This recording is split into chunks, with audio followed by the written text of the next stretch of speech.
¿Qué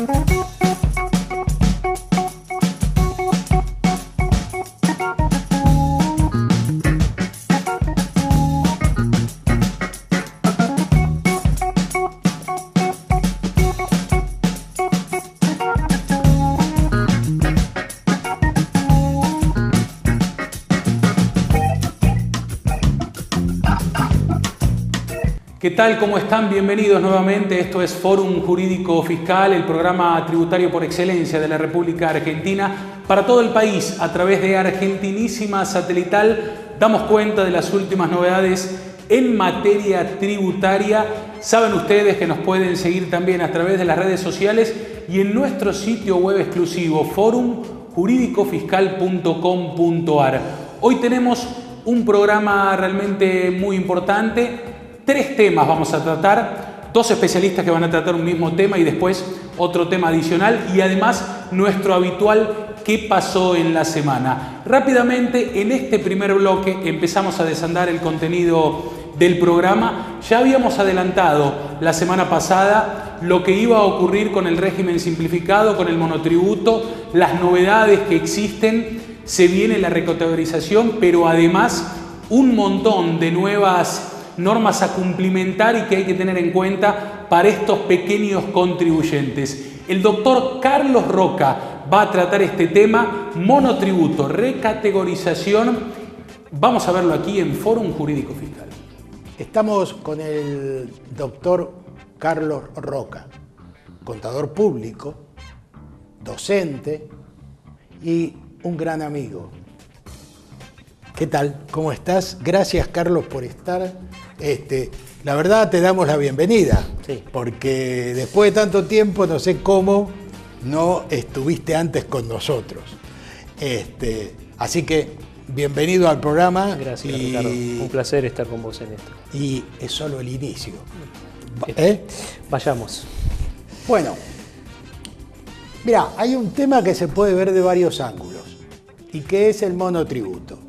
El régimen simplificado para pequeños contribuyentes, cuyo debate te diría que por las distintas formas que fue tomando, tiene unos 40 años en el país. Ahora, si yo te preguntara primero, ¿vos ves que hay esfuerzo por parte de la AFIP y de las autoridades fiscales en general, llamémosle, para sostener a digamos, modelo de tributación? La verdad que es una pregunta que viene muy al caso en la actualidad, digamos, ¿no? Que la autoridad tenga la intención de mantenerlo en el tiempo, no lo sabemos en firme. Lo que sí sabemos que está, digamos, armando un esquema de control mucho más profundo de lo que tenía hasta hace, podríamos decir, 2 o 3 años atrás. Hoy el Estado está poniendo mucho mérito en tratar de controlar que aquellos que militan dentro del monotributo sean o tengan las particularidades propias exigidas por las normas para que puedan estarlo. De hecho, hemos visto que durante este año, desde febrero, se están digamos, emitiendo distintas resoluciones donde el Estado está tomando herramientas para el control más profundo. ¿Esto qué es? Es herramientas que le dan el poder de recategorizar de oficio a aquellos que no cumplan con ciertas condiciones, como por ejemplo aquellos que tengan depósitos bancarios, aquellos que por sus montos no puedan justificar con la actividad de revista que tengan en el monotributo, aquellos que compren bienes que tampoco lo puedan justificar, aquellos que tengan gastos y costos que tampoco estén acorde a la actividad que estén revistando. Y eso, en ese caso, el tema del monotributo y las causales que pueden o que motivan la recategorización están, por suerte, identificadas. Sí, sí. ¿Cuáles pueden ser esas causales? Exactamente. ¿No? ¿Y por qué? Y bueno, porque el resto serían exclusiones. Exactamente. Sí. Esto le habilita al fisco, por supuesto, a recategorizarlo o a excluirlo. En la resolución de febrero, la 3990E, el fisco inclusive puso las pautas de las cuales va a tener en cuenta o cuál va a ser el cálculo para, digamos, otorgarle la nueva categoría a aquellos que puedan permanecer dentro del monotributo, digamos, diciendo que aquellos que tengan, por ejemplo, acreditaciones bancarias no acorden con su actividad, le sumará un 20% si es servicios o un 30% más de esos montos para saber cuál es el monto que da ese cálculo y ver en qué categoría deberían revestir o si lo tienen que excluir. Hoy actualmente inclusive tiene, por unas resoluciones que salieron ahora hace poco, hace un mes, en el mes de agosto, en las cuales toma la recategorización de oficio a través de información electrónica, información que tenga, digamos, el fisco, en las cuales puede ser porque con las obligaciones que tienen los monotributistas cuatrimestralmente de recategorizarse o de confirmar los datos. Aquel que no cumpla, por ejemplo, de oficio, el fisco lo puede recategorizar o eliminar. Aquellos que no cumplan, inclusive puede también, o le va a suceder de inmediato, de que no pueda emitir la constancia de opción al monotributo. Exacto, esa es realmente es una penalidad bastante severa, ¿no? Porque sí, lo deja medio inmovilizado. Exactamente. Por supuesto que tiene la posibilidad de recategorizarse o de confirmar sus datos y estimo que efectivamente va a volver a tener la opción de poder imprimir o obtener su constancia de opción. Pero realmente el fisco le estamos viendo, en la línea de lo que veníamos hablando, estamos viendo cómo está instrumentando distintas medidas de manera de controlar que aquel que quiera revestir dentro del monotributo tenga las cualidades que le marca el marco normativo, la redundancia, para poder serlo. Carlos, me parece que hay algo que deberíamos remarcar. Cuando se habla que hay distintos vencimientos para que el contribuyente que no tenga que recategorizarse, o sea, que no cambie de categoría, puede hacerlo en meses más adelante. Yo creo que acá hay algo que hay que poner en claro.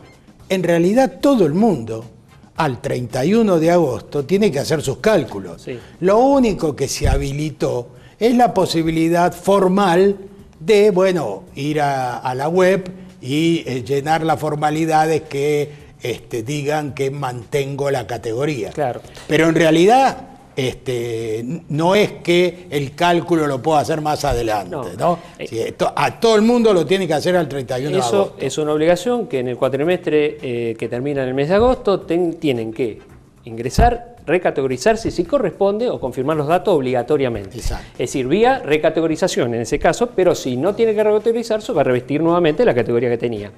Con respecto a lo que vos decís de los cálculos, el monotributista tiene que hacerlo permanentemente el cálculo, claro, para controlar que pueda o no continuar en la situación en la que está, digamos, viendo desde el punto de vista de la categoría o viendo si puede permanecer en el régimen o tiene que ir al régimen general. Es decir, el tema del cálculo para el monotributista lo tiene que hacer siempre.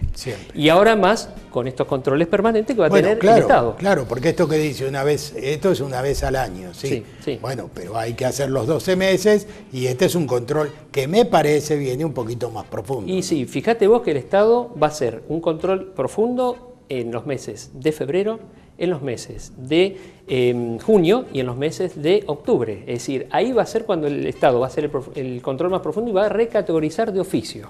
Quiere decir que el Estado va a estar más arriba, más permanentemente, digamos, viendo las características que tenga cada uno de los contribuyentes que revisten el monotributo.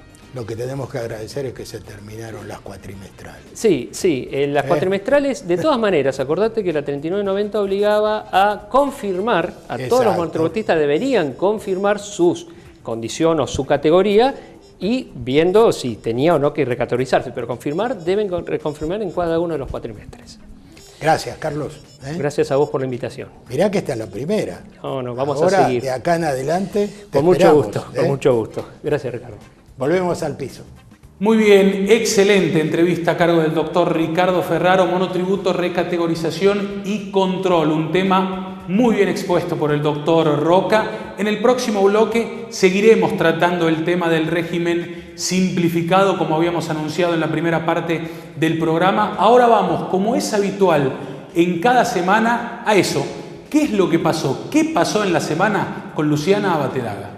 Hola Ramón, Beli, ¿cómo están? Bienvenidos a todos a este bloque de qué pasó en la semana. Esta fue una semana en la que surgieron muchas novedades con respecto al proyecto de reforma tributaria y es justamente de ese tema que vamos a hablar en el día de hoy en este bloque. El Consejo Profesional de Ciencias Económicas porteño organizó una extensa jornada sobre reforma tributaria con el fin de que todos los sectores expongan sus puntos de vista, a cuyos efectos convocó a autoridades, economistas, empresarios e incluso periodistas. En ese contexto, la apertura de la jornada estuvo a cargo del subsecretario de Ingresos Públicos de la Nación, Andrés Edelstein, quien junto al viceministro de Hacienda, Sebastián Galeani, están liderando la coordinación del proyecto, cuya primera versión ya fue presentada al presidente Mauricio Macri y será ingresada al Congreso después de las elecciones legislativas de medio término que se realizarán en octubre, de manera que la misma sea discutida por la nueva composición en ambas cámaras. En su exposición, Edelstein afirmó que es mucho más fácil hacer una reforma en épocas de bonanza y remarcó que la próxima modificación en el sistema impositivo buscará ser neutral, agregando: nuestra meta tiene que ver con reducir distorsiones en el sistema y eliminar excepciones y tratamientos especiales. El objetivo de esta decisión de realizar una reforma neutral apunta, según explicó Edelstein, a permitir dar mejores condiciones para la generación de empleo y la actividad económica. Y añadió, el punto de partida es que neutral la reforma y que ayude a que se normalicen las variables que por todo lo que hemos vivido en los últimos años se han salido del lugar. El subsecretario de Ingresos Públicos hizo un repaso por la situación fiscal del país, donde resaltó el elevado nivel de gasto público y el aumento de la presión tributaria que se produjo en los últimos años.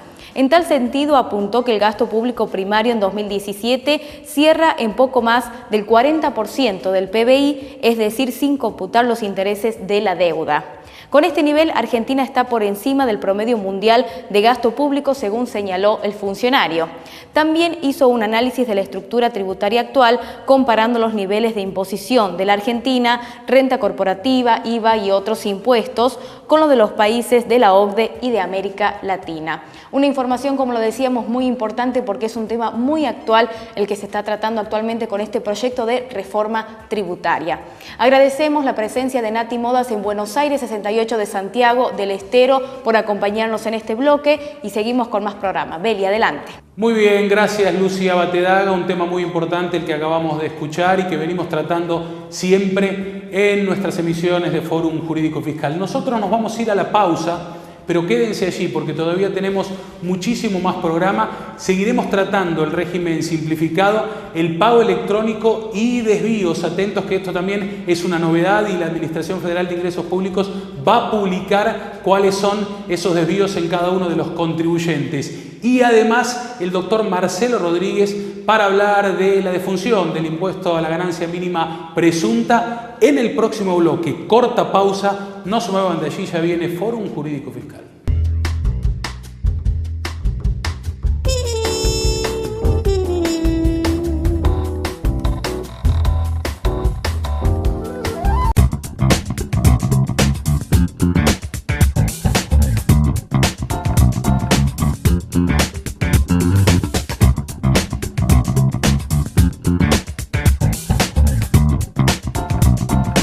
Muy bien, segundo bloque en Fórum Jurídico Fiscal. Lo anunciado, vamos al encuentro de una columna muy importante. El doctor Jorge Aróstegui está nuevamente con nosotros para tratar diversos temas. Monotributo, pago electrónico, mis desvíos. Tres temas realmente muy importantes, entre otros, una interesante columna aquí en Fórum Jurídico Fiscal. En esta oportunidad nos vamos a ocupar de repasar algunas de las cuestiones que están teniendo progresivo cambio en nuestra vida tributaria nacional. Por un lado, nos encontramos con una creciente desaparición, digamos, del dinero como modo de pago de las obligaciones tributarias, esto que el fisco ha denominado efectivo cero, como un eficiente camino para combatir y desalentar, imposibilitar la evasión fiscal, ¿sí? En ese sentido, bueno, ya son pocas las obligaciones tributarias que pueden cancelarse con dinero en efectivo a través de ventanilla, como era tradicional en otras épocas. En ese sentido, nos queda en el régimen simplificado para pequeños contribuyentes en el monotributo, que ya desde el mes de mayo no se puede abonar la obligación de monotributo, la obligación mensual en efectivo para las categorías D o superiores a la misma, y a partir del mes de noviembre también van a tener que pagar obligatoriamente por algún modo bancarizado, por home banking, por internet, perdón, por web o como decidan, aquellos contribuyentes que estén categorizados entre las categorías A y la categoría C. También vemos la creciente obligación para los pequeños contribuyentes, para los monotributistas, de emitir factura electrónica. A partir del 1 de junio del corriente año, las categorías F y G han sido incluidas en dicha obligatoriedad. Y acá una aclaración importante. Todos aquellos sujetos que estén obligados a la emisión de factura electrónica no pueden prescindir de contar con talonario de facturas, talonarios de comprobantes, facturas, recibos que actúen como documento equivalente a las mismas o lo que sea, en soporte papel. Esto tiene un poco la misma filosofía que veíamos o que seguimos viendo para aquellos contribuyentes que están obligados a utilizar controlador fiscal, que tienen que tener talonarios de facturas manuales para el caso que el controlador fiscal no estuviera operativo. Bueno, en el caso de factura electrónica tenemos la misma filosofía, ¿sí? Si bien por ahí no queda claro cuándo tenemos que usarlas, o mejor dicho, cómo dejamos constancia de que no hemos podido emitir una factura electrónica. Si se trata del controlador, bien sabemos que dejamos constancia en el libro único de registro, pero en el caso de factura electrónica hay que tener comprobantes de resguardo, como cuando uno ingresa para generar la autorización de impresión, para solicitar la CAI, aparece así en el sistema. Y esto ha tomado una particular relevancia, o se ha visibilizado a partir de ¿qué? A partir de otra utilidad que ha aparecido en estos últimos tiempos para que la puedan usufructuar los contribuyentes monotributistas, que es la utilidad web Mis Desvíos, a la cual los monotributistas pueden ingresar con su clave fiscal en el marco de lo que es esta filosofía de transparencia por parte del organismo fiscal, de la AFIP, que ya nos ha dado muestras, por ejemplo, a través de nuestra parte o a través de los datos que para confeccionar la declaración jurada de bienes personales nos pone a disposición el organismo, mostrándonos qué tiene. También ahora para los monotributistas, a través de Mis Desvíos, pone a disposición justamente aquellos incumplimientos, aquellas inconsistencias, aquellas cosas que, en opinión del fisco, merezcan ser corregidas, las pone en conocimiento del contribuyente. Y algunos de esos, uno de esos incumplimientos era justamente, que nos muestra el menú, aquellos contribuyentes que no cuentan con talonarios de facturas manuales impresos, con lo cual se volvió a poner de manifiesto o contó con gran relevancia este tema que les estoy comentando, la obligatoriedad de contar con talonarios manuales.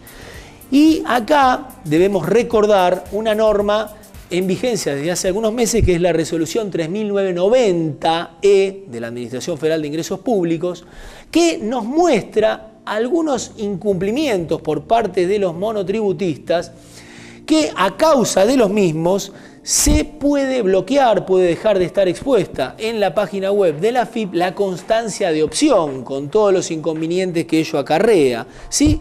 Y se refiere a aquellos monotributistas que han realizado incumplimientos en lo que tiene que ver con las modalidades de pago, la emisión de comprobantes en forma electrónica, digo incumplimientos referidos a esto, ¿no? Incumplimientos referidos al domicilio fiscal electrónico y también aquellos incumplimientos vinculados a la recategorización obligatoria, respecto a las cuales debemos recordar que nos aproximamos a lo que son los vencimientos para las mismas. En función a las categorías, se ha establecido de la F a la K, deberán realizar dicha recategorización hasta el 20 de septiembre, la D y la E hasta el 20 de octubre, la B y la C hasta el 20 de noviembre, y la categoría A, la más pequeña de todos, deberá cumplir con dicha obligación hasta el 20 de diciembre del corriente año. Son aspectos relevantes a tener en cuenta para que el contribuyente monotributista continúe con un desarrollo adecuado de sus obligaciones tributarias y sin los inconvenientes que lo contrario acarrearía. Muchas gracias, hasta la próxima. Segunda parte de este segundo bloque. Gracias, doctor Jorge Aróstegui, por una muy interesante columna, la que acabamos de ver. Ahora vamos al encuentro de un amigo de la casa, el doctor Marcelo Rodríguez. Es un placer que nuevamente esté con nosotros. Lo tendremos en reiteradas ocasiones en este mes al doctor Rodríguez tratando diferentes temas.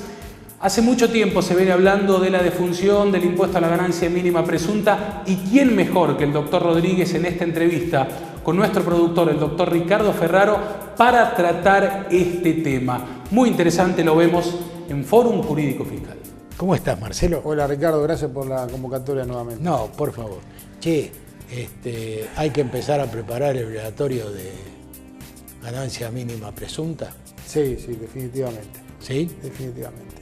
Bueno, por ahora lo cierto está para las pymes, digamos. Sí. El otro todavía hasta 2019. Sí, viste que vos y yo nos acordamos de la 25063 del año 98, Sí. cuando fue la última gran reforma del sistema tributario argentino, Sí. que metieron mínima presunta por la desesperación del gobierno de que nadie pagaba ganancias, con lo cual era una presunción de renta que iba a tener la empresa, pagabas el 1%, lo tomabas a cuenta. Pero claro, ¿qué pasa cuando la empresa no tiene ganancia? Una pérdida, 1 año, 2 años, 3 años, la inferencia que el legislador buscó para encontrar materia imponible no se da. Claro. Y bueno, como sucede habitualmente en nuestra especialidad, lo que el legislador imaginó va a manos del juez, que es quien interpreta lo que quiso decir el legislador, con lo cual el juez que dijo. Y bueno, la Corte en Hermitage y Dallo Perfil dijo, y si no se da el presupuesto de hecho de que dé ganancia, este impuesto no es aplicable. Está bien, resulta ser inconstitucional porque no contempla la capacidad de pago por parte del contribuyente. Y así falló la Corte. Ahí está, muy Claro. bien lo que dijiste. Esa es la diferencia entre capacidad contributiva y capacidad de pago. O sea, lo que no tiene el contribuyente es la capacidad real y efectiva de cancelar el impuesto. O sea que un importantísimo tributarista, que aparte es periodista, comentó esto recientemente en una jornada que organizó el Consejo Profesional sobre reforma tributaria. Todo lo vimos, todo lo apreciamos, el doctor Ferraro. Pero es una diferencia central. central. Y en este caso es aplicable. Es aplicable, y esta administración que, digamos, en materia fiscal yo creo que nos está dando cátedra a todos, porque está buscando reducir la carga fiscal, y esto es una prueba elocuente de esto, planteó, como vos bien dijiste, la derogación del impuesto para todos los contribuyentes a partir de los ejercicios que arrancan en enero de 2019 y para las pymes enero del 2017. Pero bueno, por otra parte, recientemente el fisco dijo, ¿para qué vamos a seguir peleando si la Corte ya le dio la razón al contribuyente? Entonces sale la instrucción 2 del 2017, donde el fisco instruye a sus agentes diciéndole, muchachos, en la medida en que ustedes estén entablando acciones judiciales, estén peleándose en el tribunal o en la Cámara contra los contribuyentes, y pueda demostrarse que el contribuyente tuvo pérdida contable y tuvo quebrante impositivo en ese periodo fiscal, no tenía que pagar el impuesto, con lo cual, si este individuo arrancó con la repetición, prospera, no peleemos más, perdimos la batalla. Y eso no es todo. Esto da cuenta de que ha cambiado la administración fiscal. Podemos estar en contra de un montón de cuestiones, pero esto es muy positivo. Se modificó el aplicativo recientemente de mínima presunta. Salió el 9.0, versión 2, donde se contempla el hecho de que si yo hoy presento la declaración jurada de un sujeto o empresa que cerró balance en marzo, presenta la declaración jurada en agosto, y se demuestra que tuvo pérdida contable y quebrante impositivo, ya en el aplicativo pongo materia imponible y pongo una crucecita diciendo se da este presupuesto de hecho, con lo cual el impuesto determinado es 0. Si yo pagué anticipos, esos anticipos me quedan como saldo a favor, libre de disponibilidad, y lo aplico contra IVA, con lo cual ni tengo que iniciar ninguna acción de repetición. Esto realmente es sano. muy ponderable, Es sano. es pelear, digamos, de igual a igual, con las cartas sobre la mesa. Bueno, cuando estamos en contra nos quejamos, cuando hay algo que vale la pena ponderar, lo ponderamos. Gracias. Ha sido un gusto. Ya nos estamos despidiendo, pero antes vamos a brindar una noticia muy importante. 22, 23 y 24 de noviembre se vienen las habituales jornadas tributarias organizadas por el Colegio de Graduados en Ciencias Económicas. El comité ejecutivo está presidido por el doctor Guillermo Vinitsky y el secretario técnico justamente es el doctor Marcelo Rodríguez. 2 comisiones, una de ellas referida a ley penal tributaria, está presidida por la doctora Teresa Gómez, el relator será el doctor Gerardo Vega, el secretario el doctor Carlos Roca, panelistas doctor Javier López Vizcayar, doctor Alejandro Catania, doctora Gabriela Tosini, doctor César Litvin y doctor Esteban Semachowicz. La otra comisión, referida a la relación de los fiscos con los contadores y contribuyentes, estará presidida por el doctor José D'Agostino, la relatora será la doctora Flavia Melzi, el secretario el doctor Julián Ruiz, y los panelistas serán funcionarios de la AFIP, de la AGIP, funcionarios de ARBA y también la doctora Marina Parera y el doctor Osvaldo Balán. Seguiremos ampliando lo referido a esta noticia con mucha anticipación. Estamos presentando esta información porque es muy importante para todos los colegas. El 20 de octubre vencen los plazos para presentar los trabajos y seguiremos hablando de los seminarios, de las mesas de trabajos y de todo lo que tiene que ver con estas jornadas tributarias en los próximos programas. Ahora sí, nos tenemos que despedir, no hay tiempo para más. Nos vamos con la frase habitual y los esperamos dentro de 7 días en el Fórum Jurídico Fiscal.